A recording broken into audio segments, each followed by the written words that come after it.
Hi frugal friends, welcome to your daily dose of frugality on the YouTube channel is Fire for Me. My name's Kim, I'm the host of this segment, and we are reading 365 Ways to Live Cheap by Trent Ham. We are in the Cheap Tactics for Health section of this book, and today's tip is to eat a balanced diet.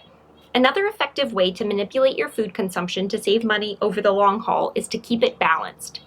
Make vegetables and fruits the largest portion of your diet, but keep it varied. Focus your food spending on whatever produce is on sale that week, then get something completely different that's on sale the next week. This keeps your diet varied, balanced, and inexpensive, resulting in better health over the long run.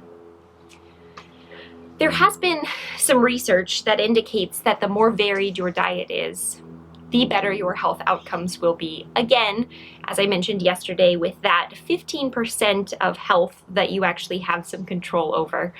I think it's important to acknowledge that not everyone has access to a variety of foods. Depending on where you live, if you're trying to eat things that are local and in season, you only have a certain amount of types of vegetables and fruits that you can eat.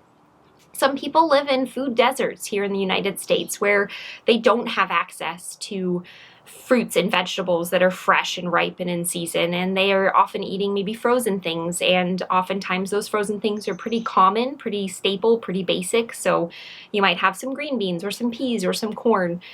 So I think if you're able to follow some of the other tips that we've learned about, like getting a CSA or going to a farmer's market, you're naturally going to have a good amount of variety in your diet if you're incorporating different local, in-season fruits and vegetables. But I also want to acknowledge that some people don't have that access, and I think that eat what you can, right? I mean, if you can and you do have access to it, then sure, let's vary our diet, but for a lot of folks, that's not really feasible. I also know here, if I'm trying to eat more local, there's some things that I just can't really get my hands on if I'm not buying something that was produced in a different country or across the United States.